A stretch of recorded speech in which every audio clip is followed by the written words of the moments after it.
Hello, everybody. Welcome to an emergency episode of the Chicken Chess Club podcast. My name is Jan Gustafsson, former coach of world champion Magnus Carlsen during world championship matches. And we got the news that there will be no more world championship matches featuring Magnus Carlsen. Here to tell us all about it are current coaches, Heine Nielsen and Laurent Fressinet. Guys, were you shocked? Did you know? Go ahead, Peter. Hi everyone. Hi, Peter. Hi. Well, I mean, nothing changed. We said that this was his current intentions, and now he made them clear. So I think, it's breaking news, but also no news, in my opinion. But that we can debate, of course. Yeah, we will, I guess, because of course it's different to be official and to talk about it behind the scene, I would say. I mean, even he did it publicly, but it's just he even said it actually. I mean, I thought it was very interesting that it's a bit weird when it's official, but this cannot really come as a major surprise. I was still optimistic because we have our holidays, our planned trip in Thailand. We had so we were hoping for that. No, I'm just kidding, but of course it's nice to have the best player in the world, and also our boss and a friend who is playing such matches. But I guess it's tough, and he said it many times, so yeah, that's mainly why he's not playing. I guess he doesn't like the format as well. I mean, I don't know. I mean, like, there's many reasons. Yeah, and why are you laughing? I was just watching Peter's face while you were speaking. I didn't listen. Yeah, sorry, but then you started laughing. Please, Peter, go ahead. I honestly don't understand any of the purpose of this sentence. But thank you. Okay, please go. So let's zoom out. World champion Magnus Carlsen announced in a podcast, not on the Chicken Chess Club for some reason. Magnus, you're welcome. Have you got any news to break?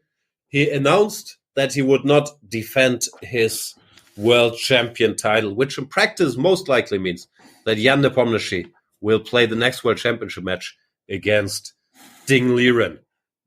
The chess world is reacting. Everybody's giving opinions. Kasparov, Nakamura, Nepomniachtchi, Laurent Fressinet, and of course, there are a lot of questions that we want to address in this show. Peter, First take reactions. You're not going to tell us when you found out, right? No. Well, I saw it on Twitter like everybody else. I mean, so that is not a particular secret, and I immediately thought of a retweet. So yeah, that's. I was on the golf course, if you absolutely need to know the exact details. But I mean, it was not a surprise. I mean, he said it for a long time. I think the interesting thing is that people didn't believe him, and maybe there's good reasons for that. But well, there's even some. I have seen someone like, Mr. Dutty posting on Twitter that maybe it's a bluff and such. But I assume it's a final decision, and it can't really be reversed anymore, right? So I guess that's it.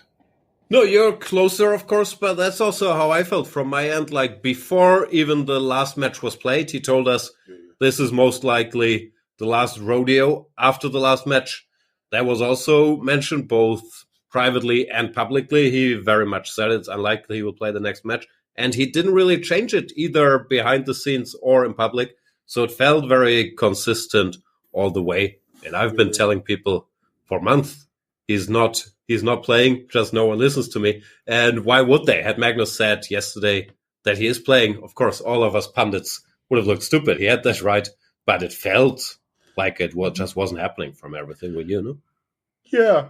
No, I remember. I don't know how you guys felt during the last game, but my recollection at least was that, I sort of, when I saw Magnus was winning in game 11, I thought, okay, this is actually it, and sort of tried to enjoy the last moments. So, I hope I didn't offend you before, Laurent. You can speak again. I was just trying to be funny. No, I mean, I didn't feel the same during the last game. I felt like let's call Jan and find out where is the party. No, so exactly. That was my main priority. Okay. Once it was like -5, we were very busy with other activities already. Okay, I see. No, but I thought, it was always in the air that he didn't like these matches and so on, and that may not play the next one. So it kind of happened. But that time there was some signal like, first of all, he wanted all of us to join in Dubai to celebrate all together. And that was, I mean, like the first time where he was kind of insisting on that, which didn't happen actually. But some sign like that it was really the last one. And yeah, okay, that's I still feel a bit in a shock, you know, it's official, and feeling sad actually, because it was and thinking back about all the matches, because I was there I started like Chennai, and yeah, okay, it was many emotions, and no, it was really nice. I mean, like I enjoyed a lot actually. Yeah, for me, it's also sadness. It's not surprise because we all kind of knew. And it's not even because I get asked that a lot. A financial blow without going into details. But yeah, working like 3 months every 2 years is not a big source of income. But it's so nice to, first of all, of course, hang out with you guys preparing. And you feel sort of closer to chess history, which at my level, and I guess to lesser extent, of course, Laurent won Mind Games, but at your level as well, it's not so easy to get so close to something that actually matters. And it's not the same as a commentator when you're sitting there talking about the games than being in the thick of it and thinking about the preparation. So for players of my level, it's a unique chance to be sort of, in touch with chess history. And that's what I'll miss for sure. So I fully agree. We all knew for a while. Good. Yeah, I fully agree with you that even for a player of my level, one Mind Games 2012. Yeah, we got as close as possible to chess history and to because those are magical. I mean, we started to play chess and we were following this. Peter was following Fischer-Spassky, but we were following Karpov-Kasparov. That was a joke about your age, Peter. Of course, you started with Karpov-Kasparov as we did with Jan, and that was just magic. And to get so close to it, I mean, there's two ways, yeah. I mean, basically, yeah. The first way, so the Magnus way, but this is not easy to achieve. And the other way to be a coach and to be there. So that was just amazing experience. And and we are very lucky. I mean, let's face it. Yeah, we should thank Magnus, but let's face it, we should thank Peter more, because Peter knows we're crap. But still, thanks to him not having any other friends and him being used to us, he kept bringing us along for the ride. So it's much appreciated. Yeah. Well, I wouldn't say I knew Fress before, actually. So it's more you. But when you were basically... Okay, Laurent's been around for some years. At this point, there's no more pretending. Yeah. No, in the end, of course. But, well, you're almost making me cry. But, well, I understand the nostalgia. But I still promised myself, and when it would be public, I would see it as something to celebrate rather than to sadness. And so I've basically stuck with that. I even had a beer yesterday, which, that's for me, that's quite something. Wow. A big one even. So who paid for it? Yeah, transparency. GoFundMe. Maris Brawler's GoFundMe. No, indirectly it was Magnus, as he's my sole source of income. But technically, well, the money has been transferred to me, so I guess it's me. But anyway, now you confused me from what I wanted to say. But I think, there is no sadness in that. Magnus has won it 5 times. He's very happy. And he wants to do different things with his life, which includes chess. It's not a tragic event in any way. The chess world can be unhappy about it. But, we are supposed to be Magnus's friends. And I think this is good for him. And he seems happy about it. And also, I really like the idea that when you take a decision like this, you take it slowly over a long time and you check, am I going to change my opinion? And there's nothing that indicates that Magnus has changed his opinion at any point, right? So he seems to mean it, and I think he's going to be happy about it. And he's still going to hang around with chess. So while I agree that we will not have to do any kind of deep preparations like this, then there's a lot of stupid openings left to explore, right? That should be a lot of fun. But maybe we'll talk about it later. But let's see. So there will be this match, Nepo Ding.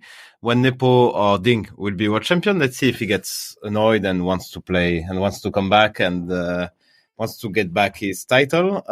Because he's like the chess world is treated as the world champion, obviously, and the best player in the world. But that will be like, former world champion Magnus Carlsen. That, I don't know. We know him quite a bit. I'm not sure he will feel very comfortable with this status. But which actually is just the best player in the world. I mean, this is just clear. And this will... He will not be introduced as a former world champion Magnus Carlsen. He will be introduced as world number one Magnus Carlsen. Mm-hmm. I mean, that's an even cooler title than being world champion, in my opinion.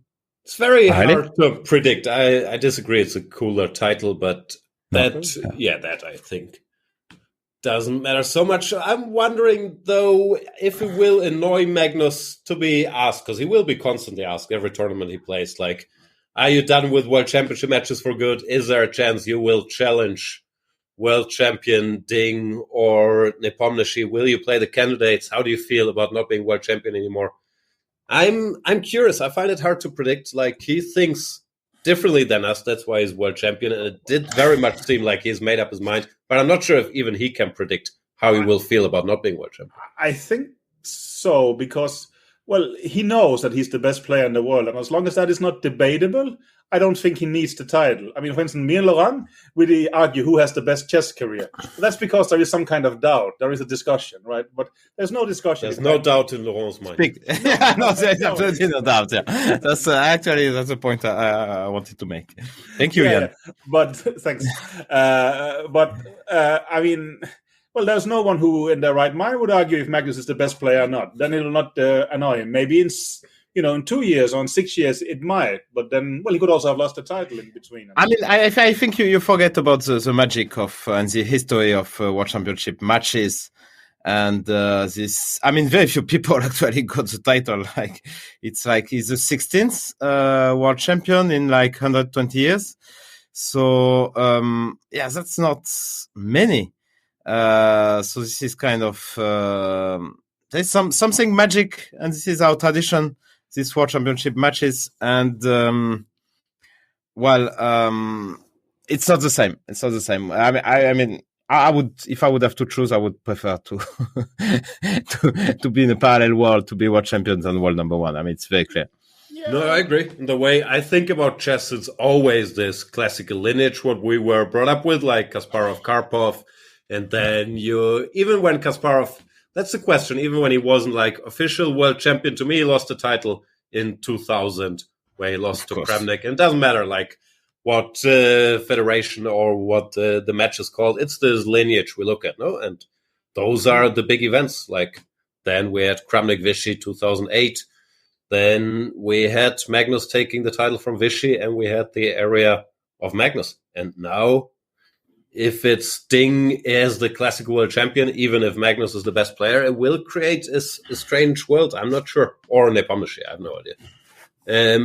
I'm not sure how the chess world will see it.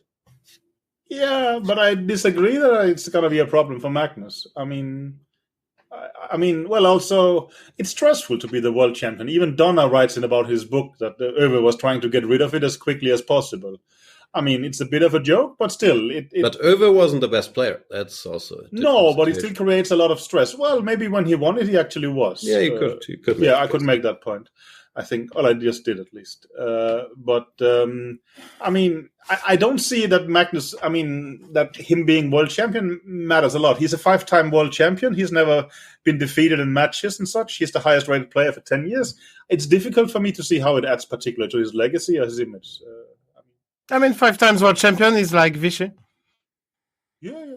I mean, Kasparov won 6 matches. That's in order to become the GOAT. Wouldn't make sense to win another 2 matches. No, he defended his title 6 times. He didn't win them. He didn't win Sevilla, for instance. Yeah, but it was much longer matches, and I'm not sure. I mean, for legacy, look, it was like 24 games. I mean, even these unlimited matches, but he didn't win it. 24 games, and it was so long that, okay, I think in terms of World Championship matches, Kasparov did better. The problem is, and I understand that from Peter's perspective, but what will we ever get an honest opinion from Peter about? Like, not on Magnus stuff, because of course he has to be on Magnus' side, not on FIDE stuff, because he's campaigning. Peter, what topics can you talk honestly about? Everything. I mean, I'm saying what I mean. The problem is just exactly the same when I told everybody that, well, Magnus is not playing. Well, you don't agree, so you don't believe that I'm sincere just because I mean, it's like, well, I mean what I say. And if you disagree with it, well, you can disagree with it, but you cannot get me to change my point of view because you don't have the powerful arguments to do it. Or I'm too stubborn. It was one of these two. Bit of both. Yeah. All right. Yeah, as for chess history, I've seen different takes because to my mind, it's somewhat unprecedented. People are saying Fischer was similar, but first of all, Fischer is a very special case. He only won one World Championship match, and then he stepped down, and Karpov started playing and dominating the chess world.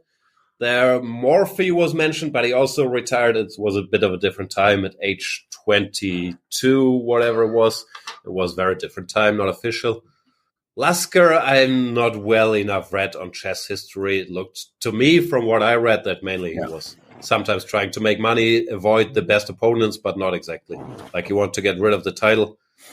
So Kasparov, No, but let's see. But he retired at a later age. He couldn't get the rematch against Kramnik he was craving, and he was also in his 40s. So to my mind, to have a still dominant world champion step down at age 31, we haven't really heard of. Like Fischer to some extent, but he's a very special case. It's not. I don't think it's comparable at all with any of the others. And also, I mean, Kasparov retired from chess, right? I mean, he didn't retire just for trying to be the world champion. Such and exactly. Lasker. I mean, well, it's probably also the first time we have a world champion who thinks that the money involved in a world championship match actually doesn't really interest him. I think that's a quite part of it as well. But, no, but let's see. I mean, to judge his legacy, I mean, like, we'll have to see, and also to judge with different. It's just different times. I mean, let's say if he wins 5 times in a row champion chess tour, how do we rate that? I mean, of course it's good. I mean, like, it's not easy and so on, but it's online tournament, so we don't rate such very highly. In general, you could go on forever. I mean, so, well, is winning 6 times better than winning 5 times? A little bit, but it's not like sort of it would change something particular in that. Well, the highest ever is 6 times, right? So equalizing that matters, and surpassing that also very much matters in the GOAT debate. Maybe, but maybe there's other things in life in the GOAT debate. I mean, I don't particularly get it. He doesn't seem to like it, and it takes a lot of time. No, no one's saying he doesn't have the right to do whatever he wants with his life. And we also had Kasparov, for example, who knows a bit about this, saying he fully understands and that, it's hard to motivate on many different accounts and to live on FIDE's schedule and so on. I get all that, but I don't think we can say it doesn't matter for the history books and these types of debates. If that matters to Magnus and if it makes his life better or worse, we can't really judge, right? No, I understand, but also, well, Kasparov's loss to Kramnik also deducts something from his legacy and such, right? I mean, it's well, you don't know. I mean, well, Magnus will have to dominate in tournaments for a while, and he seems pretty capable of that. But you are right that maybe he will not overtake Kasparov. But Djokovic said, may I annoy Peter for a minute? Djokovic said something, I think, quite high, that very few people can understand what it is to play. And there's this pressure of World Championship matches and to be world champion and for so long and what it involves and so on. So, and that maybe it's what you said before, maybe it's not such a pleasant thing to actually be world champion for that long. Are you annoyed, Peter? No, not particularly, but it's obvious. I know more about it than Djokovic. But yes, I mean, for sure. You were world champion? No, I worked for 2. Was Djokovic? Yeah. No, I mean, Djokovic, I'm pretty sure someone has told him that. But I actually have... I wonder if Laurent mixes up Djokovic and Kasparov. Yeah. That's something he doesn't, actually. But, okay. No. But no, I mean, well, of course, I mean, well, it's my job. It's what I'm doing the last 15 years. Of course, I understand the stress they are under, and I can very much understand that. You think you understand the stress they're under? Yeah, when you go there and play the games and play the first games and the first moves, you think so? Yeah, I'm not sure. I don't think so. Okay, fair enough. I mean, I think you have to be there. I mean, to understand what it is. Okay. I mean, I think it's very special. As I don't know. armchair psychologist, I don't think it's so much about making the first moves. I think it's the state of half a year where do you want to think about opening preparations? Do you want to think about Nepomniachtchi? Do you want to not think about it? But then you'll feel bad about not thinking about it, about not preparing. It's always in the back of your head. And I think that's also something that you probably didn't feel comfortable with. No, my job is to deal with you, Laurent, that you think, okay, I'm afraid of this line in the Berlin, so I pay attention to that, so Magnus doesn't have to be stressed about it, right? You try to create this kind of space where people don't get stressed, but they get ridiculously stressed anyway, obviously, right?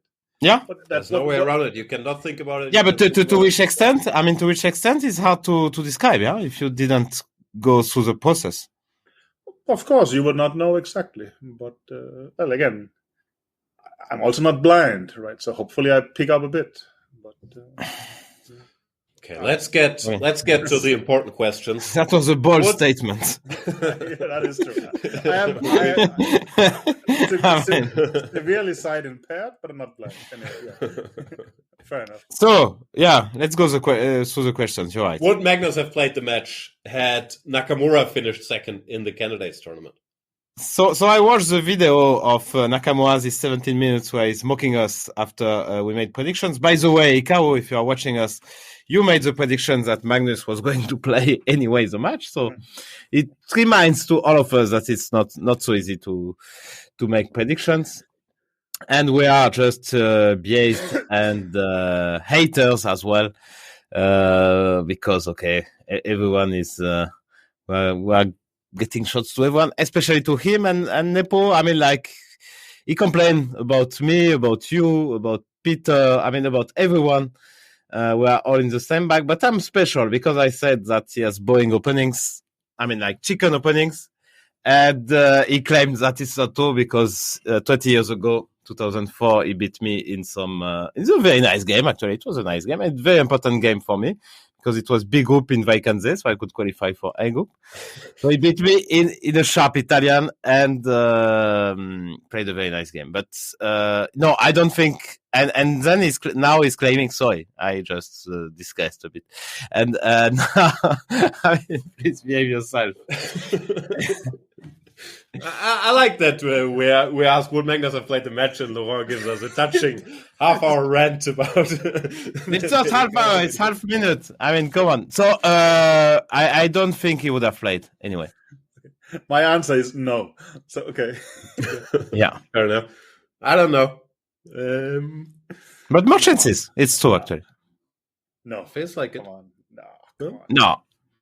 Again, No, you don't think so. Well, again, I mean, Magnus has thought about this for a year. Even, I mean, as early as 2014, he was considering not playing. It doesn't depend on who would get his spot instead. I simply don't think it has any kind of relevance. So you don't think it's because he's... You don't think Magnus hoping for Ding to be world champion? No, he's so friendly.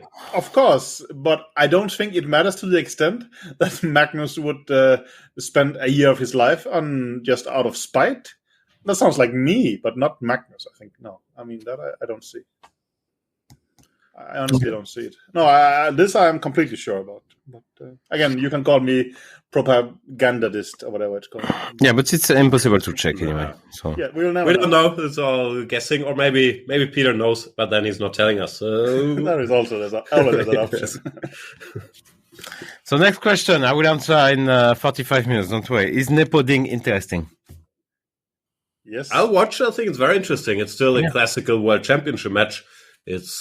I was also very closely watching Kramnik Leko in Brisago or any of these matches.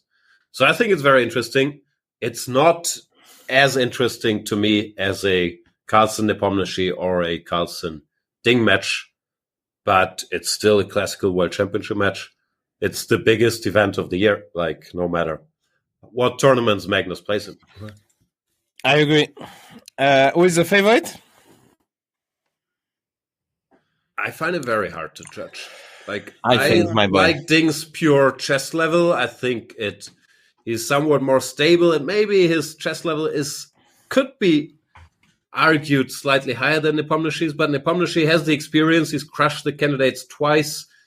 He, I think, has learned a lot from how to put the team together for a match. He's been there. He has good helpers.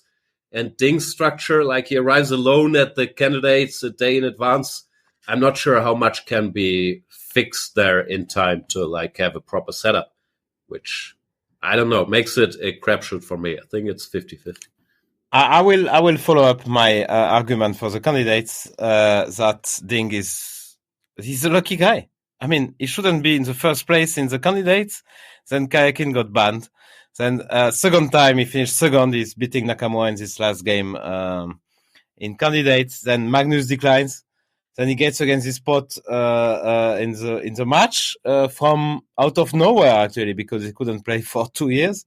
So I think. Why are you laughing, Peter? No, I'm saying I think what should happen is the Nielsen Barış Politz ticket wins and manages to limit Russian influence in chess. Nepomniachtchi is not allowed to play. Ding is now the world champion. No, I said differently. I think now that then FIDE will start following IOC rules, and then it's going to be Ding against Radyabov, right? So yeah, it's Radjabov. Yeah, he's going to get... And you know what's the funny part? That if Radjabov declines, then it's the number one in rating. So it could be, it could be, Magnus could be offered a match against Ding. Not according to the Director General of FIDE on Twitter. Okay. It's a pity. That would have been really funny. Mm-hmm. That would be just a trick to choose his opponent. I mean, that would be just amazing, actually. Mm-hmm. So we'll see. So okay. So what do you think, Peter? Who is the favorite? You think 50-50, all right? I agree with Jan that I think Ding is generally the stronger player, but I'm not too sure about his nervous system at times. I mean, he had these 2 horrible starts of candidates, and I think a world championship match is even more important. So I don't know how he'll react to that. About his team, I know very little, but it's true that his preparation hasn't necessarily been shining in these kind of events, and it's been very predictable to a certain extent. So the honest question for changes, I don't know. Simply, I would say 50-50, and if someone is offering me bet at 60-40, I will take it on either opponent. I would say. Okay, so we have a deal. Okay. Who do you take, Laurent? Ding? Of course I take Ding. Okay. Fair enough. You're losing so much money on betting against Nepomniachtchi, like every year. And I didn't want to. Yeah, no, I mean, I didn't want to bet that Magnus was not going to play the match. So, yeah, fair enough. I see. Okay, all right. So we all agreed the World Championship is still relevant. Or Peter, you feel if Magnus keeps dominating, it's not so important. How do you feel about it? Well, what do you mean by relevant? Well, relevant. Is it as relevant as a match with Magnus? Less relevant, but still the biggest event in chess? Is a tournament won by Magnus more important than the World Championship match? Where do you stand? Well, of course, it's still relevant. There's also a lot of money at stake and prestige and such. But, well, of course, it devalues it that someone forfeits the title. I mean, that is, of course, bad. I mean, well, there is actually a person in the world who says, "No, I'm not really going to do this thing, and who's the best." I mean, of course, that devalues it, but it doesn't mean it becomes irrelevant. But of course, if it was the stock, the price would fall a bit. There is no doubt about that. I think. I think it makes no sense to not think like that. At least I agree with yes and no. I mean, there's pro and cons. Yeah. Do you feel FIDE or whoever should have done more to get Magnus to play? Was there a way change the format, make it more rapid, make it 3 sets? These things that were debated. You're freestyling, or there is a reader asking this, a listener? Sorry. Both. Like okay. It says on the sheet, should the format be changed? I'm sure it was asked, but I'm also curious about your opinion. Yeah, I don't think that they would necessarily have managed, but I mean, I think it makes sense in due time to maybe have thought about it. This is things that has been mentioned for quite a while for Magnus and such. I also think that, negotiations or non-negotiations and talk about deadlines and such gives, to me, an unprofessional impression, but I don't think it would have changed anything. If the format for the match is the right one, it's always very difficult for me because I'm also like you, grown up with these things, and I think we have an amazing tradition, and it's very much a pity to change that. Having said so, I think with modern developments of chess, the computerized, the influence of preparations, it is a problem the way it is now. I mean, there is too many games where you basically show each other the prep and such. So I don't know is the honest answer. And also I think that should Nielsen Boris Polic win, it's not going to be the president and the deputy president who will take the decision. But it's A, going to be the council, but also B, I think it's important to involve the players to a much bigger extent and such. We should, that's something that should be debated. But also it should be ideally debated in due time rather than in terms of crisis. You need to have an instant fix. Thank you for the commercial time. Yeah, that was amazing. I'm actually, if I should ask super questions about so will the players join the council or how's it going to work? But no, I'll let that slide.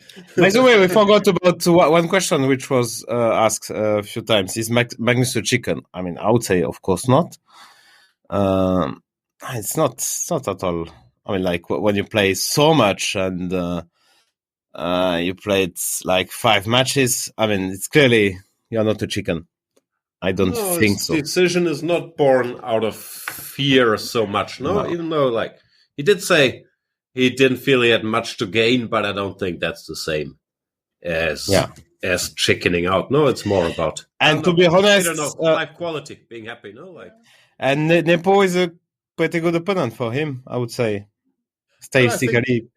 A matter of chicken is if Magnus had doubts that he would win. And I don't think he has doubts that he will win. So no, I don't actually think this is chickening. For instance, again, now I'm going to alienate a bunch of listeners, but I think Fischer was a chicken. At least someone told it. I don't think Fischer knew for sure that he was going to beat Karpov. And that was part of his reasoning for not doing it. I don't think Magnus has any doubt that he will win the match. I don't think this is part of his reasoning. It's more about, do I actually want to do that? Do I enjoy it? So I don't think it's insecurity in any way. So no, I don't think Magnus is a chicken. But as Laurent will quickly point out, I'm paid to say so. Are you paid to say Magnus is not a chicken? No. I know you can't reveal contract details. I cannot reveal contract details. So now, don't we think chicken is a good thing? I thought you can't say anything negative. Yeah, that's spot on. Yeah. Laurent is just keeping quiet. So you think the players should be more involved, but you don't think the format should be changed because we like the classical format? I think we face a dilemma, and it's not obvious. I have the solution. Also, I think it's more practical in the way that the right solution might be the one that top players would to some extent agree on. It's not, it's the same with chess openings we look at for Magnus. Well, they might all be good solutions, but they also have to be liked by those who have to do it. So I'm not too sure because the format you cannot change the format every time. I mean, there's some new generation. I mean, like in tennis, in football, in everything. I mean, they don't change the format every couple of days. Of course, we have the same format for a very long time, so this can be debated. But I mean, like asking the top players, I'm not a big fan. I mean, to be honest, typically they want what's best for them, which is natural and not necessarily like what's best for chess. But it doesn't mean they shouldn't be involved. Also, we're not talking about changing the games fundamentally, but football things has been changed. Number of points you bet per game, that you cannot kick the ball back to the goalkeeper and such. They are doing things. The problem is that this is very minor. You can't retreat the knight anymore. Always bothered me, these night. Yeah, no, I mean, it's just very minor. There is this game called Shogi where pieces only go forward, actually. There you go. Yeah, you see. No, but this, I mean, but actually you're hitting on something correct. And that's what sort of also Magnus is saying that, it's an old quote of Grishuk that if every football match ended 0-0, you will make the goals bigger and such. And, I think it's not like Magnus dislikes classical chess. He just thinks that the game is too drawn and it's too difficult to prove you're the stronger player. Come on, I mean, he won 4-0 last time against Caruana. He could have been like at least 3 or 4 decisive games. I mean, of course, there's some boring games in the middle, that's for sure. When you show your prep, your opponent show your prep, and that's it. But more, I mean, like, It's That's always interesting. been part of it, no? Like 1927, they said chess is dead. Like Kasparov, Anand, looked like Kasparov couldn't get anywhere. But something always happens. It's not like They played World like Championship match yeah. they've had just boring draws. Like I mean, like they played 11 and games. candidates now was pretty exciting to me. Yeah, no, game 2. I mean, like Nepo was winning at some point. Game 5, he could take a serious advantage. So I don't know. I mean, like this story that it's solved and so on. Of course, it's difficult for us to find ideas and so on, but I mean, it's still possible. I generally agree. I mean, Okay, good. I mean, I don't think that the system should necessarily be changed, but I think it's reasonable to debate with those who are involved about it and such. There's no doubt about that. I got some notification Facebook that Jan is live for the Grand Chess Tour commentaries, so we should hurry up. I guess maybe last question. What's next for the chickens? So what's the deal there? We continue? I'm not sure how much can be disclosed, but are the Chicken Chess Club, you mean? Of course they continue.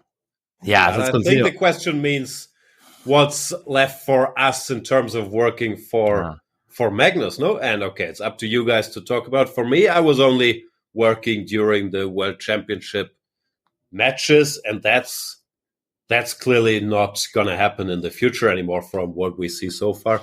I have some life choices to make. But I'll keep you posted.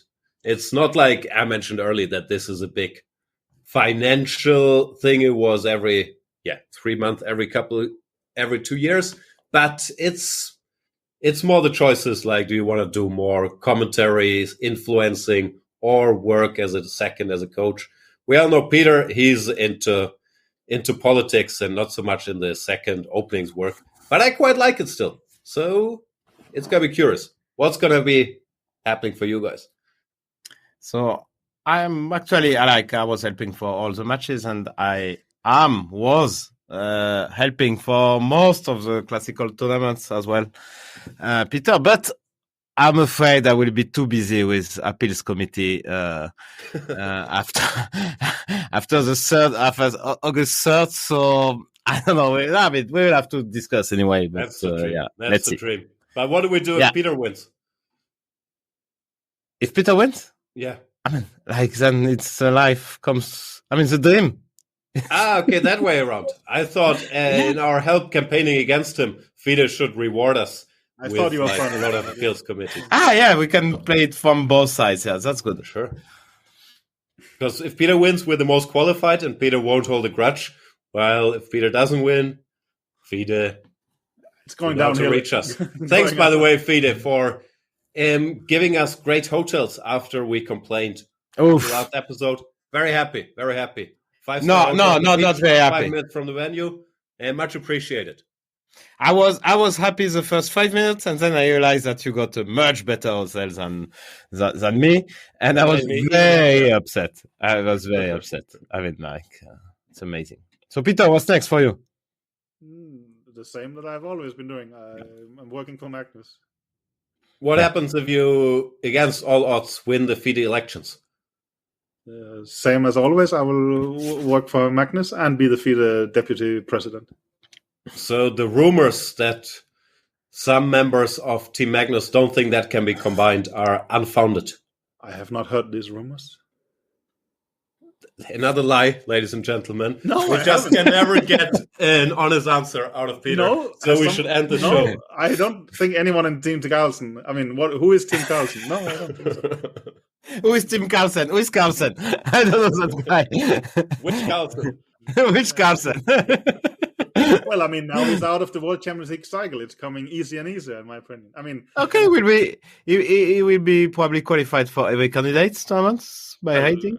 Maybe Vichy will be as well. I mean, that question I'm genuinely interested in. Before we end, will he play the next candidates? He likes tournaments, right? What's more tournament than the candidates? Yeah. I think winning the candidates and then refusing to play the match, that is a statement, right? Why? He played the World Cup. Like he wasn't trying to qualify for himself. No, I don't know. Okay. Thank you, guys. That was amazing. Great pleasure. Did we cover everything? We didn't cover the Pomnishi's reaction, but he basically said, yeah, he's on great terms with Magnus. He respects the decision. Great pity. And Ding said, "Great news!" Right? So yeah, Ding said, "Gotta learn English." yeah, that is true. We're gonna invite him for the podcast. Yeah. Anytime, Ding. Okay. Yeah. You have Okay, to run. guys. You can switch channels now and follow Jan on. I don't know actually where. This is not a live show, Peter. We are not live. Okay. So see you guys. Bye bye. My pleasure. Bye.